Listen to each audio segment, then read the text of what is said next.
الحمد لله نحمده ونصلي على رسوله الكريم اللهم صل على سيدنا محمد وبارك وسلم عليه. கண்ணியத்திற்குரிய அல்லாஹ்வின் நல்லடியார்களே, சலாம் என்னும் கருணையும் சலவாத் என்னும் ஈடேற்றமும் நம் உயிருக்கும் மேலான கண்மணி நாயகம் முஹம்மது ஸல்லல்லாஹு அலைஹி வஸல்லம் அவர்கள் மீதும் அவருடைய குடும்பத்தார் கிளையார்கள் நம் அனைவர்கள் மீதும் என்றென்றும் நிரந்தரமாக உண்டாவதாக. இன்றைய தராவிகை 22வது நாள் தொழுகை நிறைவேற்றி 26 ஜுசுகள் ஓதி முடிக்கப்பட்டிருக்கிறது. இன்னும் மீதம் 4 ஜுசுகள் இருக்கிறது. இந்த 26வது ஜுசுவிலே ஒரு முக்கியமான சூறா வருகிறது. எல்லாமே முக்கியமான சூறா தான். அதில் ஒரு வரலாற்று சம்பவங்களை இப்பொழுது நாம் பார்ப்போம். நபி ஸல்லல்லாஹு அலைஹி வஸல்லம் அவர்கள் மக்காவிலிருந்து ஹிஜ்ரத் செய்து மதீனா சென்ற பிறகு ஏறக்குறைய பல வருடங்கள் கடந்து விட்டது. அவர்கள் ஒரு கனவு காணுகின்றார்கள். அந்த கனவிலே நபி ஸல்லல்லாஹு அலைஹி வஸல்லம் அவர்களும் தன்னுடைய தோழர்களும் உம்ரா செய்வதை போன்று கனவு காணுகின்றார்கள். இந்த கனவை கண்டு மறுநாள் காலையிலே தன்னுடைய குடும்பத்தார் மனைவியிடத்திலே மக்களிடத்திலே சஹாபாக்களிடத்திலே தெரியப்படுத்துகின்றார்கள். சொன்னவுடன் சஹாபாக்களுக்கெல்லாம் மகிழ்ச்சியிலே திளைக்கின்றார்கள். காரணம், நபி ஸல்லல்லாஹு அலைஹி வஸல்லம் கனவு உண்மையானது, அதில் வேறுபாடு இருக்காது. நபி ஸல்லல்லாஹு அலைஹி வஸல்லம் அவர்கள் உம்ரா செய்வதற்காக வேண்டி மதீனாவிலிருந்து ஆயத்தமாகும்படி சஹாபாக்களுக்கு கட்டளையிடுகின்றார்கள். 1400 சஹாபாக்கள் ஒன்று கூடி உம்முல் மோமினின் அன்னை உம்மு சலமா ரலியல்லாஹு தஆலா அன்ஹா என்று சொல்லக்கூடிய நபி ஸல்லல்லாஹு அலைஹி வஸல்லம் மனைவியும் துணைக்கு அழைத்து கொண்டு மதீனாவிலிருந்து மீகாத் எல்லை என்று சொல்லக்கூடிய ஜுல் ஹுலைஃபா என்ற இடத்திலே வந்து நபி ஸல்லல்லாஹு அலைஹி வஸல்லம் அவர்கள் குளித்து சுத்தமாகி அனைவர்களும் உம்ராவுடைய பயணத்திற்காக வேண்டி எஹ்ராம் உடையை கட்டிக்கொண்டு 70 ஒட்டகைகளை குர்பானிக்க தயார் செய்து அதற்கு தண்ணீரால் கழுகி சுத்தம் செய்து குர்பானி பிராணிகளுக்கு மாலையும் அணிவித்து அங்கிருந்து புறப்பட்டு மக்கா நோக்கி வந்து கொண்டிருக்கின்றார்கள். இப்படி வரக்கூடிய செய்தி குறைஷிகளுக்கு தெரியப்படுத்தப்படுகிறது. முஹம்மது ஸல்லல்லாஹு அலைஹி வஸல்லம் அவர்கள் 1400 தோழர்களோடு மக்காவை நோக்கி வந்து கொண்டிருக்கிறார். இதில் ஏதோ ஒரு சூழ்ச்சி இருக்கிறது. நாம் அவர்களை எதிர்கொள்ள வேண்டும், அவர்களோடு போர் செய்ய வேண்டும் என்று மக்கா குறைஷிகள் எல்லாம் ஒன்று கூடி ஆலோசனை செய்து அதற்குண்டான முஸ்தீபுகளிலே அவர்கள் ஈடுபடுகின்றார்கள். காலித் இப்னு வலீத், இக்ரிமா, இவர்கள் 2 பேரும் இஸ்லாத்தை தழுவவில்லை. அவர்களுடைய தலைமையிலே 200 குதிரை வீரர்களை கொண்ட ஒரு படையை முஹம்மது ஸல்லல்லாஹு அலைஹி வஸல்லம் அந்த குழுவினரை எதிர்பார்த்தவர்களாக ஒரு எல்லையிலே காத்து கொண்டிருக்கின்றார்கள். இந்த செய்தி நபி ஸல்லல்லாஹு அலைஹி வஸல்லம் அவர்கள் மக்காவிலிருந்து சிறிது தூரம் இருக்கக்கூடிய ஒரு இடத்திலே ஒரு முக்கிய தலைவரை சந்தித்து பேசக்கூடிய நேரத்திலே, முஹம்மது அவர்களே, உங்களை எதிர்ப்பதற்காக வேண்டி இது மாதிரி ஒரு படை அங்கே நிற்கிறது. அதோடு மட்டுமில்லை, உங்களை எந்த காரணத்தை கொண்டு மக்காவிலே அனுமதிக்க கூடாது என்று அவர்கள் தீர்மானமே செய்திருக்கின்றார்கள். அதனால் நீங்கள் இந்த படை இருக்கக்கூடிய அந்த வழியில செல்வது நல்லதில்லை, வேறு பாதையில நீங்கள் சென்று விடுங்கள் என்று ஆலோசனை கூறுகின்றார்கள். வேறு பாதை யாருக்கு தெரியும் என்று கேட்கக்கூடிய நேரத்தில் ஒரு சஹாபி வருகிறார். யார் சொல்லலாம், எனக்கு அந்த பாதை குறுக்கு வழி, அந்த பாதை எனக்கு தெரியும் என்று நபி ஸல்லல்லாஹு அலைஹி வஸல்லம் அவர்களையும் அவர்கள் தோழர்களையும் அழைத்து கொண்டு சென்று ஹுதைபியா என்று சொல்லக்கூடிய இடத்திலே செல்கின்றார்கள். ஹுதைபியா என்று சொல்லக்கூடிய அந்த இடத்திலே சென்றவுடன் நபி ஸல்லல்லாஹு அலைஹி வஸல்லம் ஒட்டகம் கீழே படுத்து விடுகிறது. சஹாபாக்கள் சொன்னார்கள், நீண்ட தூரம் பயணம் செய்து வந்திருக்கின்ற காரணத்தினால் ஒட்டகம் களைப்பு ஏற்பட்டு படுத்து விட்டது என்று சொல்லக்கூடிய நேரத்திலே நபி ஸல்லல்லாஹு அலைஹி வஸல்லம் அவர்கள் சொன்னார்கள், என்னுடைய ஒட்டகத்திற்கு களைப்பு ஏற்படாது, இது அல்லாஹ்வுடைய உத்தரவு என்பதாக சொல்லி நபி ஸல்லல்லாஹு அலைஹி வஸல்லம் அவர்கள் அங்கேயே கூடாரம் அடித்து தங்குகின்றார்கள். இப்பொழுது தண்ணீர் தேவை ஏற்படுகிறது. ஒரு கிணற்றிலே தண்ணீர் இருந்தது. 1400 சஹாபாக்களுக்கு அது போதுமானதாக இல்லை, தண்ணீர் வற்றி விட்டது.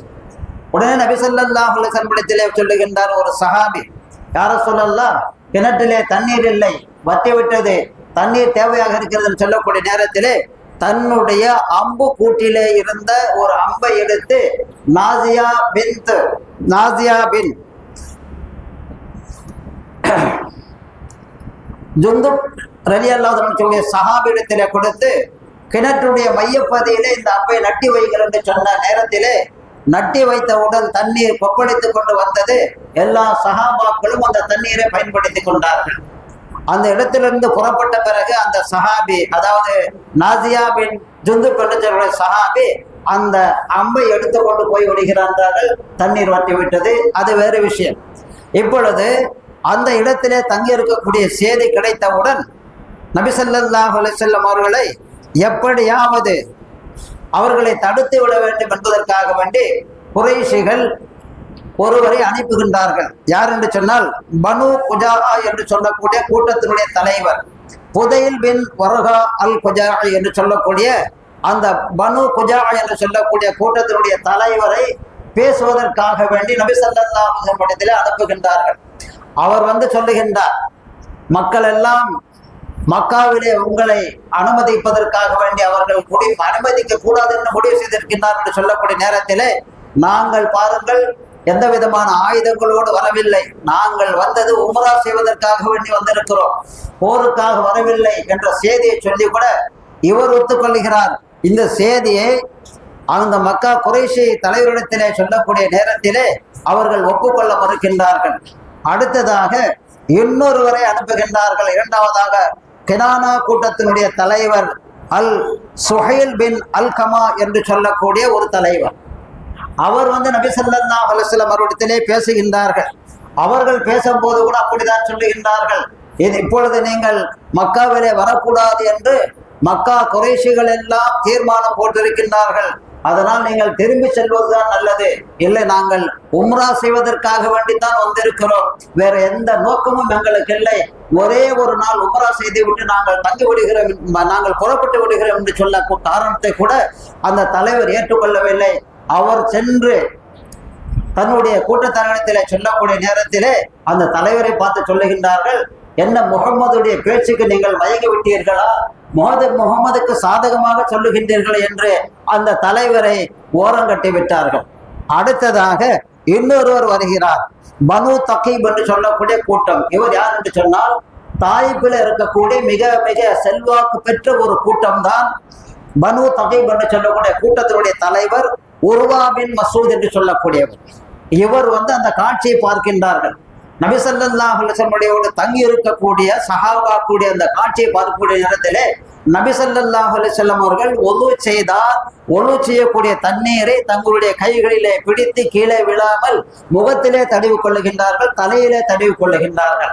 நபி ஸல்லல்லாஹு அலைஹி வஸல்லம் அவர்களுக்கு முன்னால் யாருமே அமர்வதற்கு அவர்கள் பயப்படுகின்றார்கள். அந்த அளவுக்கு மரியாதை கொடுப்பதை பார்த்து அசந்து போய் விடுகின்றார் இந்த தலைவர். நபி ஸல்லல்லாஹு அலைஹி வஸல்லம் இடத்திலே பேசுகின்றார்கள். பேசக்கூடிய நேரத்திலே அதைத்தான் சொல்லுகின்றார்கள், நீங்கள் மக்காவிற்கு வரக்கூடாது என்பதாக எங்களுடைய குறைஷிகள் எல்லாம் ஏகமனதாக இருக்கின்றார்கள், நீங்கள் திரும்பி சென்று விட வேண்டும் என்று சொல்லக்கூடிய நேரத்திலே நபி ஸல்லல்லாஹு அலைஹி வஸல்லம் அவர்கள் மறுபடியும் சொல்லுகின்றார்கள், நாங்கள் உம்ரா செய்வதற்காக வேண்டித்தான் வந்திருக்கிறோம் என்று. ஆனால் அதை நம்பவில்லை.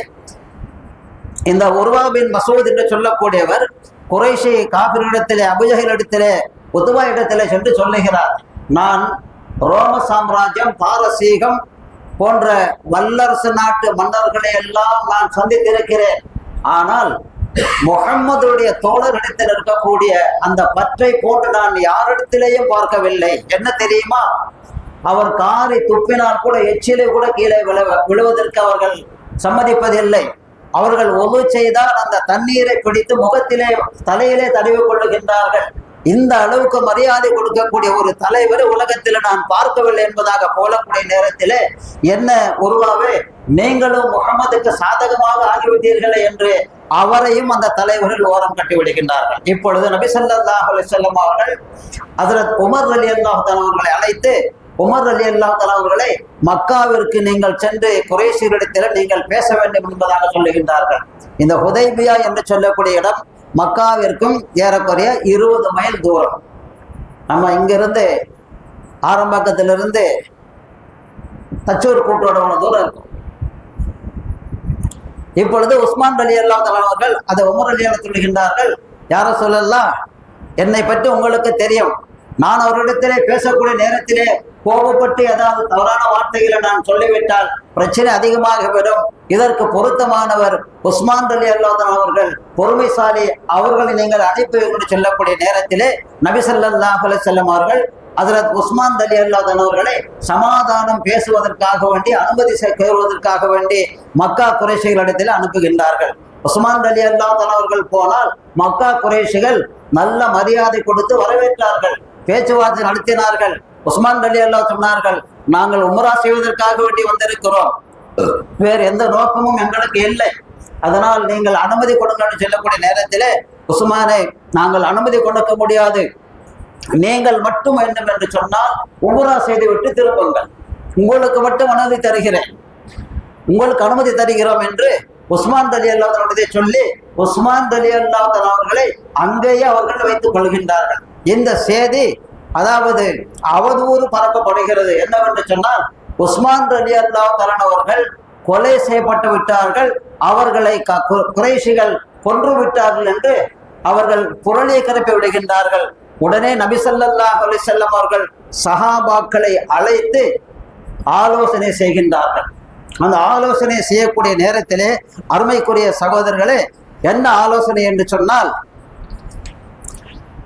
நாம் அனுப்பிய நம்முடைய தூதுவரை உஸ்மான் ரலியல்லாஹு தஆலா அவர்களை கொலை செய்து விட்டதாக சொல்லப்படுகிறது, என்ன செய்யலாம் என்று சொல்லக்கூடிய நேரத்திலே அருமைக்குரிய சகோதரர்களே, நாம் அவர்களோடு சஹாபாக்கள் சொல்லுகின்றார்கள், யார சொல்லலாம், எங்கள் உயிர் இருக்கக்கூடிய வரையிலே அந்த எதிரிகளோடு போரிட்டு நாங்கள் மடிவோமே தவிர பின்வாங்கி ஓட மாட்டோம், வாருங்கள் நாம் மக்காவிற்கு போவோம், பழிக்கு பழி எடுப்போம் என்பதாக சொல்லக்கூடிய நேரத்திலே நபி ஸல்லல்லாஹு அலைஹி வஸல்லம் அவர்கள் எல்லா சஹாபாக்களிடத்திலேயும் பைஅத் என்று சொல்லக்கூடிய கையை பிடித்து வாக்குறுதி வாங்குகின்றார்கள்.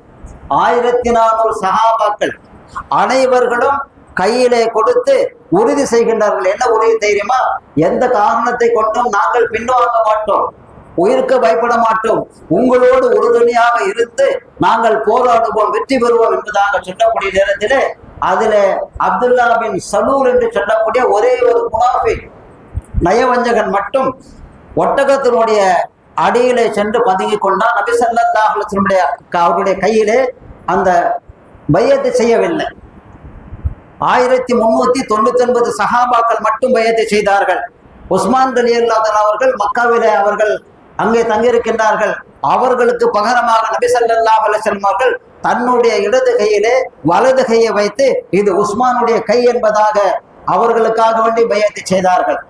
இந்த செய்தி அல்லாஹ் சுப்ஹானஹு வ தஆலா தன்னுடைய குர்ஆனுடைய ஆயத்திலே இன்றைக்கு ஓதப்பட்ட சூரத்துல் ஃபத்ஹ் என்று சொல்லக்கூடிய சூறாவிலே சொல்லி காட்டுகின்றார். லக்கத் ரலியல்லாஹு அனில் முஃமினீன இஸ் யுபாயிஊனக தஹத ஷஜரதி ஃபஅலிம மா ஃபீ குலூபிஹிம் ஃபஅன்ஸல ஸகீனத அலைஹிம் வஸாபஹும் ஃபத்ஹன் கரீபா. நபியே, உம்மிடம் அந்த மரத்துக்கு அடியிலே, ஒரு மரத்துக்கு அடியில தான் இந்த நிகழ்வு நடைபெறுகிறது. அந்த மரம் இலந்தை மரம் என்றும் சொல்லப்படுகிறது, கருவேல மரம் என்றும் சொல்லப்படுகிறது. அந்த மரத்துக்கு அடியிலே உங்களுடைய கையை பிடித்து வாக்குறுதி அளித்த சமயம் அந்த விசுவாசிகளை பற்றி அல்லாஹ் நிச்சயம் திருப்தி கொண்டான். உங்களிடத்தில் அவர்கள் வாக்குறுதி சொன்னார்கள் அல்லவா, இந்த சஹாபாக்களை பார்த்து அல்லாஹ் திருப்தி கொண்டான். அதோடு மட்டுமில்லை, ஆகவே அவர்களின் இதயங்களில் உள்ள நல்ல எண்ணத்தை அவன் அறிந்து அவர்களின்பால் அமைதி இறக்கி உடனடியாக வெற்றி அவர்களுக்கு பரிசளித்தான். உடனடியாக வெற்றி அவர்களுக்கு அளித்தார் என்ற செய்தியை அல்லாஹ் இந்த ஆயத்தின் மூலமாக சொல்லி காட்டுகிறான். அருமைக்குரிய சகோதரர்களே, இதற்கு பிறகு என்ன ஆகிறது என்று சொன்னால், இப்பொழுது 4வதாக ஒருவர் பேச வருகிறார்.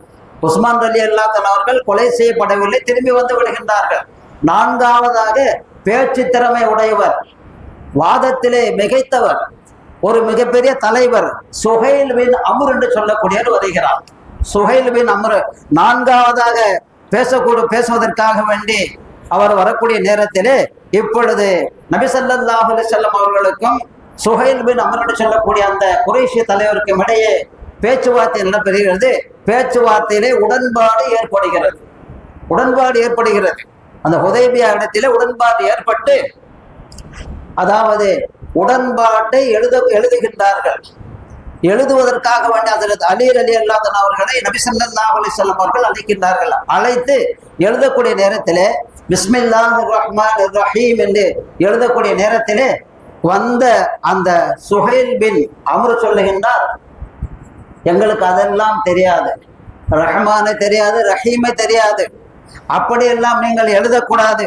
எப்பொழுது எழுத வேண்டும் தெரியுமா? நாமெல்லாம் எப்பொழுது எழுதுவோம் என்று உங்களுக்கு தெரியும். நாமெல்லாம் பிஸ்மிக அல்லாஹும்ம, அரபிகள் எழுதக்கூடியது ஆரம்பத்தில் இப்படிதான் எழுதுவார்கள். பிஸ்மில்லாஹிர் ரஹ்மானிர் ரஹீம் என்று எழுதினால் நாங்கள் ஒத்துக்கொள்ள மாட்டோம். எங்களுக்கு ரஹ்மானையும் தெரியாது, ரஹீமையும் தெரியாது, பிஸ்மிக அல்லாஹும்ம என்று எழுதுங்கள் என்பதாக சொல்லக்கூடிய நேரத்திலே நபி ஸல்லல்லாஹு அலைஹி வஸல்லம் அவர்கள் அதே மாதிரி அவர்கள் எழுதுகின்றார்கள். எழுதிவிட்டு இந்த ஒப்பந்தம் முஹம்மது ரசூலுல்லாஹ் அல்லாஹ்வுடைய தூதருக்கும் இவர்களுக்கும் ஏற்பட்ட ஒப்பந்தம் என்று எழுதக்கூடிய நேரத்திலே மறுபடியும் அந்த சுஹைல் பின் அம்ர் சொல்லுகின்றார், நிறுத்துங்கள், இந்த ஒப்பந்தத்தை நாங்கள் ஏற்றுக்கொண்டிருந்தால் எங்களுக்கு பிரச்சனையே இல்லையே. உங்களை நபியாக நாங்கள் ஏற்றுக்கொள்ளாததால் இது பிரச்சனை. உங்களை நாங்கள் நபியாக ஏற்றுக்கொள்ளவில்லை, முஹம்மது ரசூலுல்லாஹ் அல்லாஹ்வுடைய தூதர் என்று நீங்கள் எழுதினால் நாங்கள் ஏற்றுக்கொள்ள மாட்டோம். அப்துல்லா முஹம்மது பின் அப்துல்லாவுடைய மகன் முஹம்மது என்று எழுதுங்கள் என்பதாக சொல்லக்கூடிய நேரத்திலே நபி ஸல்லல்லாஹு அலைஹி வஸல்லம் அவர்கள் அதை அழித்து விட்டு முஹம்மது பின் அப்துல்லா என்று எழுதி சொல்லுகின்றார்கள். அலி ரலியல்லாஹு அன்ஹு இடத்திலே அலி ரலியல்லாஹு அன்ஹு சொல்லுகின்றார்கள், யார சொல்லல்லா, உங்களுடைய பெயரை நான் சேர்த்து எழுதியதை நான் அழிக்க மாட்டேன் என்று முரண்டு வருகின்றார்கள். உடனே நபி ஸல்லல்லாஹு அலைஹி வஸல்லம் அவர்கள் எங்கு எழுதியிருக்கின்றனர் என்று கேட்டு அதை அழித்துவிட்டு முஹம்மது பின் அப்துல்லாவுடைய மகன் முஹம்மதுக்கும் குறைஷி தலைவர்களுக்கும் ஏற்பட்ட ஒப்பந்தம் என்று எழுதுகின்றார்கள். இந்த ஒப்பந்தத்திலே 6 விதமான ஒப்பந்தம் இதிலே போடப்படுகிறது. ஒன்று, 10 ஆண்டுகள் வரையிலே யாருமே போர் செய்யக்கூடாது. இரு தரப்பும், மதீனாவை சேர்ந்தவர்களும் மக்காவை சேர்ந்தவர்களும் 10 ஆண்டுகள் வரையில யாருமே போர் செய்யக்கூடாது. இரண்டாவது, இரு தரப்பும் அரபுகளை கொண்ட உரிமைகளை அவர்களுக்குள் பகிர்ந்து கொள்ளலாம். மூன்றாவது, இந்த ஆண்டு நீங்கள் மக்காவிற்கு நுழையக்கூடாது, இந்த வருடம் நீங்கள் வரக்கூடாது, அடுத்த வருடம் நீங்கள் வந்து கொள்ளலாம், இந்த வருடம் நீங்கள் வரக்கூடாது. அதற்கும் ஒத்துக்கொண்டார்கள் நபி ஸல்லல்லாஹு அலைஹி வஸல்லம் அவர்கள். நான்காவதாக, முஸ்லிம்கள் மதீனாவிலே யாராவது முஸ்லிமாகி மக்காவிலிருந்து மதீனாவிற்கு வந்து விட்டார், மக்காவிலிருந்து மதீனாவுக்கு யாராவது முஸ்லிமாகி வந்து விட்டால் அவர்களை உடனே நீங்கள் மக்காவிற்கு திருப்பி அனுப்பிவிட வேண்டும். அதே மாதிரி மக்காவிலே ஈமான் கொண்டு தங்கி இருக்கின்றார்கள் முஸ்லிம்கள், எல்லா முஸ்லிம்களும் இன்னும் மதீனாவிற்கு போகவில்லை. அப்படி தங்கி இருக்கக்கூடிய அந்த முஸ்லிம்களை நீங்கள் மதீனாவிற்கு வந்து விடுங்கள் என்று நீங்கள் யாருமே அவர்களை வலுக்கட்டாயம் செய்யக்கூடாது. ஐந்தாவது.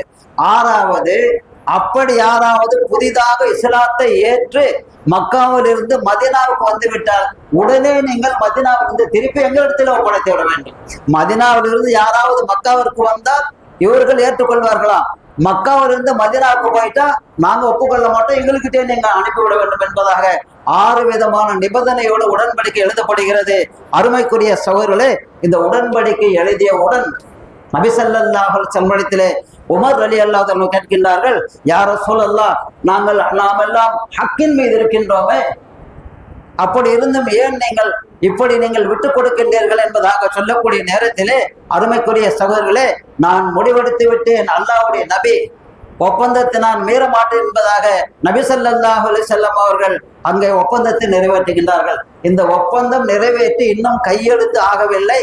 பார்த்தால் ஒரு சஹாபி ரத்தம் சொட்ட கையிலே விலங்கிடப்பட்டு அபூ ஜந்தல் ரலியல்லாஹு அன்ஹு சொல்லக்கூடிய சஹாபி, நீங்கள் எல்லாம் படித்திருப்பீர்கள் வரலாறுகளிலே, அந்த சஹாபி அங்கே ஓடி வருகிறார். அந்த இடத்துல, அந்த ஹுதைபியா என்று சொல்லக்கூடிய அந்த இடத்திலே வருகின்றார்கள்.